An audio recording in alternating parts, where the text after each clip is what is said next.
Picture this. A team of elite firefighters, called smoke jumpers, is caught in a raging wildfire. Their escape route is uphill, and the fire is moving faster than they can run. Their leader, Wag Dodge, does something that seems insane. He stops, lights a match, and burns a patch of grass in front of him. He lies down in the ashes and urges his team to join him. They don't. They see him as crazy. They cling to their heavy tools and keep running. The fire overtakes them.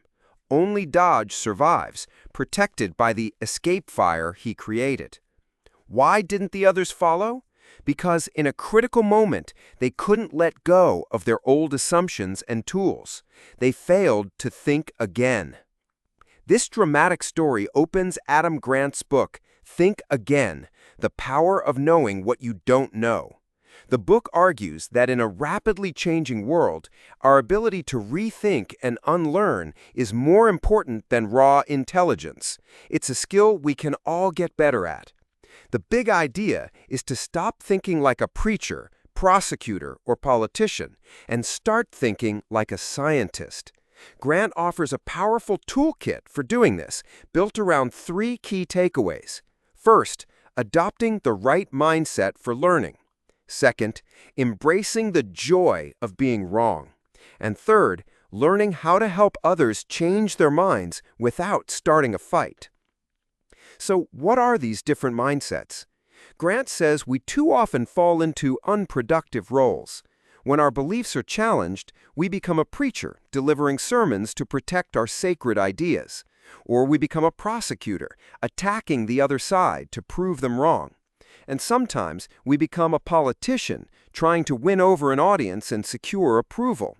The problem is, none of these modes are actually focused on finding the truth. The alternative is to think like a scientist. A scientist doesn't start with answers, they start with questions. They form a hypothesis, but they actively look for reasons why they might be wrong. They run experiments and update their views based on data. Thinking like a scientist means trading the pleasure of being right for the pleasure of learning something new. The second big idea is to embrace what Grant calls confident humility. This isn't about being wishy-washy. It's having confidence in your ability to learn while having the humility to know you don't have all the answers. It means detaching your ego from your beliefs. If you identify as a person who believes X, then any attack on X feels like a personal attack. But if you identify as a person who values truth and learning, then discovering you're wrong about X isn't a failure, it's a success. You just got a little closer to the truth. For example, Grant points out the first instinct fallacy. Most of us believe our first answer on a test is usually right, but studies show the opposite is true. Students who rethink their answers and change them are more likely to switch from a wrong answer to a right one. Our gut often tells us to stick with our guns, but the data says we should think again. So you've learned to rethink, but what about everyone else? The final part of the book is about persuading others. And here's a juicy insight. Arguing almost never works.